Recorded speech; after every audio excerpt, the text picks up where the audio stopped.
Two main suspects in Johor petrol station murder charged.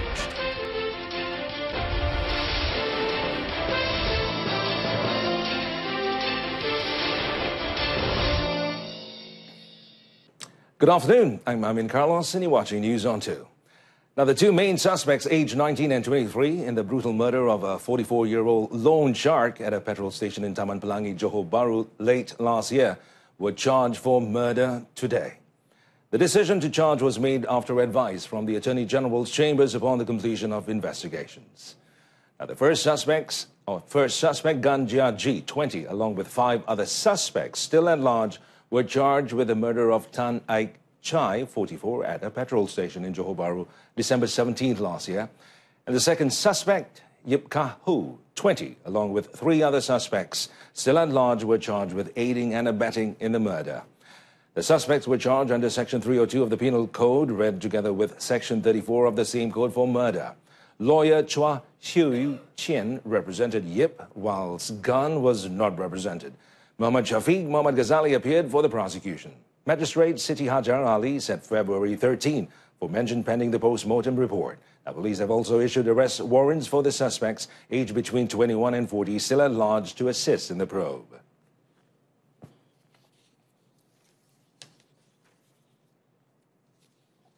Meanwhile, Malaysian police intelligence has revealed that the escaped suspects linked to the gruesome murder might have gone into hiding in Thailand.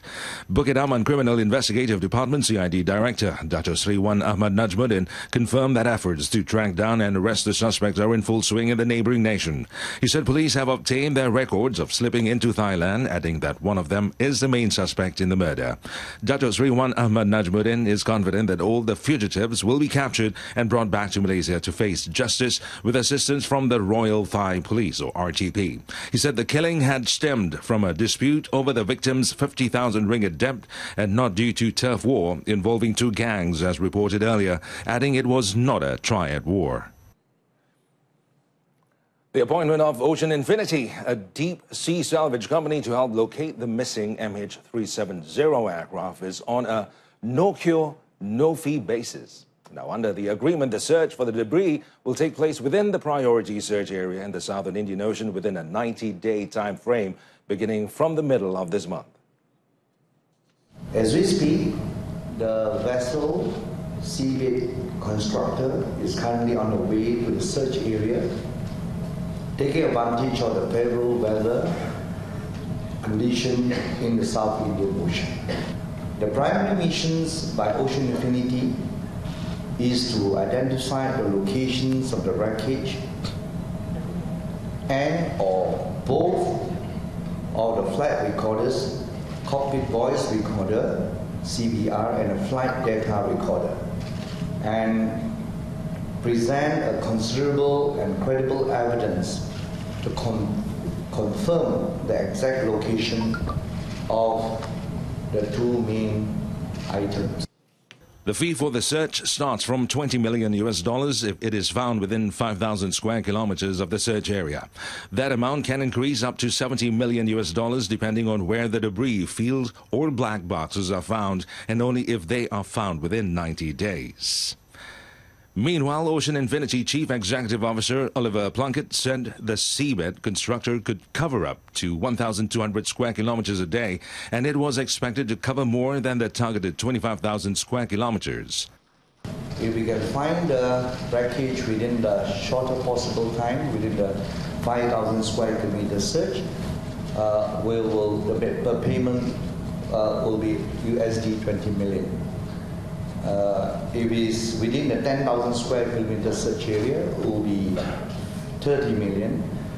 Within the 25,000 kilometer search area is 50 million USD, and beyond the 25,000 square search area is 70 million. He added that compared with the earlier search for MH370, the current team had more data to work with, including the results of the previous search mission, and had newer technology at its disposal. The Health Ministry has implemented the flexible work hours to medical specialists grade UD 54 and above since January 1st with the aim of overcoming the shortage of specialists. Now, Minister Dr. S. Subramaniam stated that last year alone saw 170 medical specialists retire or resign before they reach retirement age.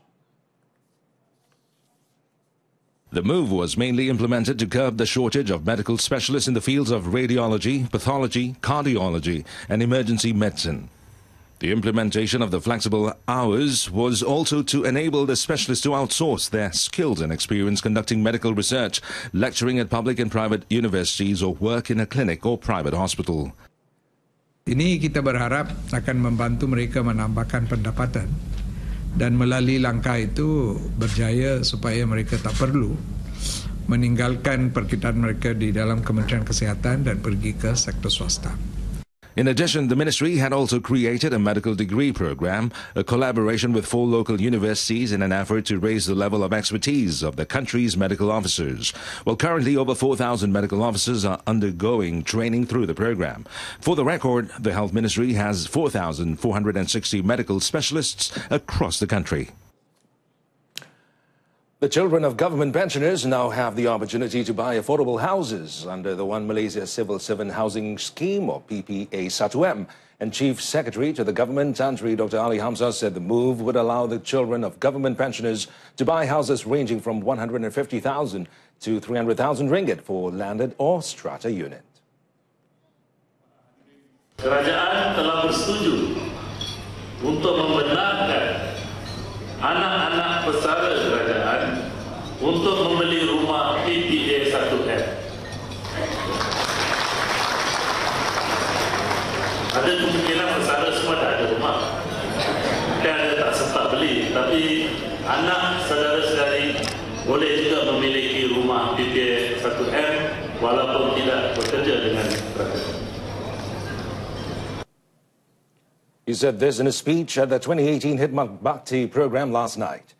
Tan Sri Ali, however, did not elaborate on the details. At the event, he also announced that the medical facilities enjoyed by parents of civil servants would continue even after they retired as public servants. The National Union of the Cheating Professional and UTP welcomes the proposal to install closed-circuit cameras or CCTVs in schools, but hopes that the decision will not interfere or intrude the privacy of students and teachers. And NUTP President Kamaruzaman Abdul Razak said the idea to install CCTVs is to help avoid incriminations against teachers, improve discipline and safety of schools, especially problematic schools. Now, the CCTVs will be installed in common places where most students will gather, such as areas behind the schools and fields where bully cases often occur. However, NUTP also noted that there might be a problem to install the CCTVs at more than 10,000 schools throughout due to the high costs. The Ministry of Education had recently announced the installation of new high-definition CCTVs at 100 problem schools nationwide to ensure constant police monitoring. Kedah Police has successfully seized 165.5 kilograms of what was believed to be ganja, worth almost 500,000 ringgit, after they arrested 2 men in a raid at a hypermarket car park in Seberang Jaya, Pulau Pinang on Monday. And Kedah Police Chief Dato' Azri Yusof said in the 3:15 p.m. raid, a team from the State Narcotics Criminal Investigation Department had initially conducted a body search on the suspects, aged 27 and 41, at the location, but they did not find any prohibited item. Now, he said police then took the duo and their cars to the Seberang Perai Tengah District Police Headquarters to conduct further inspection on their vehicles. And briefing reporters yesterday, Dato' Azri said during the inspection they found 2 white sacks containing 60 slabs of what were believed to be ganja, weighing 61.9 kilograms in one of the vehicles, and 3 sacks of 100 slabs of the drug, weighing 103.6 kilograms in the other vehicle. Both the suspects, one of them a meat seller at a market and the other a food stall operator, were tested positive for drugs. The 2 men are being remanded for a week to facilitate the investigation under Section 39B of the Dangerous Drugs Act 1952.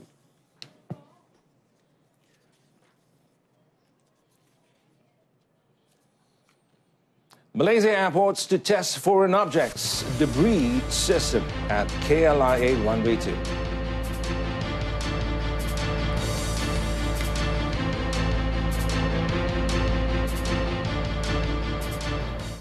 Well, Berjaya Corporation Berhad B Corp is projecting its retail segment growth to be between 3 and 5% for the financial year 2018, driven by an improvement in the retail's sales and economic outlook. And B Corp founder and executive chairman Tan Sri Vincent Tan Chi Yun said the retail market had been under pressure previously, and due to the weaker ringgit as well as weak consumer sentiment and coupled with an intense competition in the local and overseas markets.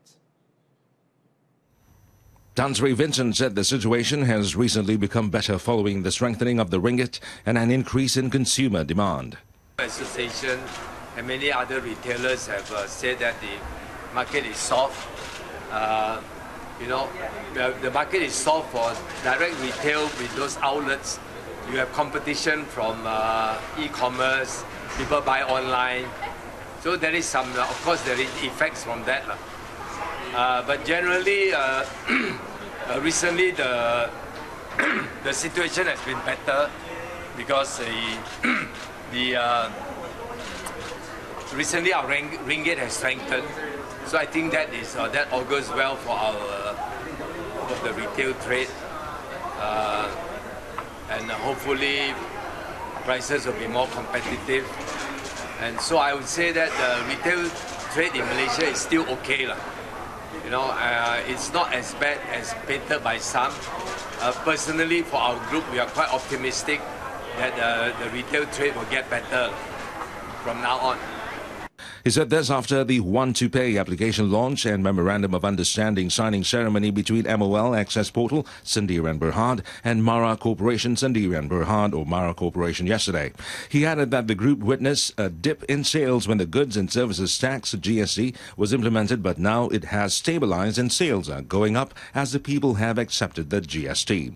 The One2Pay app, which enables Malaysians to pay at retail stores, shop online, pay bills, and send money to one another, can easily be topped up at any 7-Eleven stores, a retail chain of which Berjaya Corporation is a majority shareholder, while users can also purchase the One2Pay top-up PIN using online banking. The annual Visit Beautiful Terengganu tourism campaign received an added boost when AirAsia started its inaugural flight to Kuala Terengganu with a special livery. And the Airbus A320 flight AK6226 landed at the Sultan Mohammed Airport from Kuala Lumpur at 5:25 p.m., carrying the Let's Fly to Terengganu design. Calling it another success story, Terengganu Menteri Besar Dato' Sri Ahmad Razif Abdul Rahman said that the effort was a joint collaboration between the state government and the world-acclaimed budget carrier to promote the state. Jadi kerana itulah maka kerajaan negeri Terengganu begitu agresif untuk kita nak mantapkan lagi industri pelancongan, dan insyaAllah dengan adanya collaboration dengan AirAsia, kita yakin dan percaya bahawa hasrat untuk menjadikan negeri Terengganu sebagai hub pelancongan baru di negara kita akan kita dapat capai lebih awal daripada apa yang kita jangkakan. Speaking after welcoming passengers on the new flight, he said the AirAsia direct flights from Kuala Lumpur and Johor Bahru to Kuala Terengganu are a big boost, adding that tourism was now the next biggest alternative revenue earner for the state. Apart from the livery, Terengganu's tourism products and services are also being prominently displayed inside the aircraft's overhead baggage compartments, meal trays, and Travel 360 in-flight magazine at a cost of 2 million ringgit over 2 years. This particular aircraft will also fly to a host of AirAsia's 130 destinations in 27 countries worldwide. Malaysia Airports Holding Berhad MOHAMED is currently testing a foreign objects debris or FOD radar detection system, which uses radio over technology at the Kuala Lumpur International Airport, KLIA, or Runway 2. And KLIA is the second airport after Narita International Airport, Japan, to test the effectiveness of the technology, specifically called linear cell radar over fiber or FOD detection system. MOHAMED Chief Strategy Officer Azli Mohammed said the system is the first in Malaysia to use radio frequencies in a range of 90 gigahertz. He believes that the advanced system will be able to improve the standards of security and surveillance measures at the airport. Installation of this system is a joint venture between MOHAMED, Hitachi Kokusai Electric and University Technology Malaysia, UTM. we will gather a lot of data that will benefit both parties, and when the time comes at the end of the 3 years, we will evaluate. And obviously, I think the UTM and Hitachi Kokusai would elevate the technology to its commercialization. By then, we will then decide, whether we would continue the journey with the party for the continued solution. That probably there'll be advancement. Speaking after the signing of an agreement with Hitachi Kokusai Electric and UTM, he said Malaysia was chosen to test the system because of the suitable weather and climate. The advantages of this system include the low operating costs and emissions of radio waves, as well as a large-scale system for a busy airport. The Malaysian automotive industry will be boosted by the Kuala Lumpur International Motor Show, or CLIMS, which is making a comeback after a 5-year hiatus. And the 10-day motor show is expected to attract over 350,000 visitors. Organized by the Malaysian Automotive Association, MAA, the motor show will be held from November 23rd to December 2nd on more than 50,000 square meters at the Malaysia International Trade and Exhibition Centre, MITEC, and participated by over 100 exhibitors. The way we organize CLIMS is different in the sense that we send surveys to all our members and we find out from them, when do you want the next CLIMS? Are you ready for the next CLIMS? And everybody came back and say 2018 year end should be the ideal timing to host the next CLIMS 18. Basically, there's school holidays, long holidays and all that, and we have a nice, beautiful venue that can accommodate all our requirements. Car marks exhibiting the latest machines will include Ford, Honda, Hyundai, Infiniti, Isuzu, Kawasaki, Kia, Lexus, Mitsubishi, Nissan, Peugeot, Perodua, Proton and Toyota. The 9th edition of CLIMS, themed Beyond Mobility, is expected to see exciting new vehicle concepts and models. TradeLink Exhibition Services, Sendirian Berhad, has been appointed as the show manager for CLIMS 2018. The motor show's launch announcement at MITEC was officiated by International Trade and Industry Minister Dato Sri Mustafa Mohamed. Also present was TradeLink Exhibition Services Chairman Dato Zainal Abidin Ahmad. And the squad, nicknamed Semut Merah, have signed former Kedah defender Zach Anderson from Australia and Argentine midfielder Jonathan Acosta.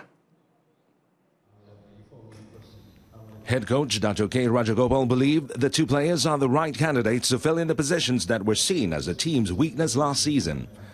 The purpose of signing both of these players was, after seeing the last season, what we needed for this season. And Zach brings in the experience, the leadership quality, which we were looking for the team, for the present team. And also he brings his advantage of his strength, his physical strength, his ability in situations where I think we can make full use of his physical aspect. PKNSFC now have 4 import players on their roster following the recent signings of Singapore international Faris Ramli to fill in the quota for Southeast Asia and Colombia's 19-year-old Romel Morales. Rajagopal said he does not want to be rushed into signing the last quota for import players, as he is still scouting for a player with the right prerequisites for the team. And that concludes this afternoon's edition of News on 2. In our top story, 5 armed robbers stole jewelry worth millions from Ritz Hotel. Join us again at 7 tonight for more updates. Till then, I'm Amin Carlos, and thanks for watching.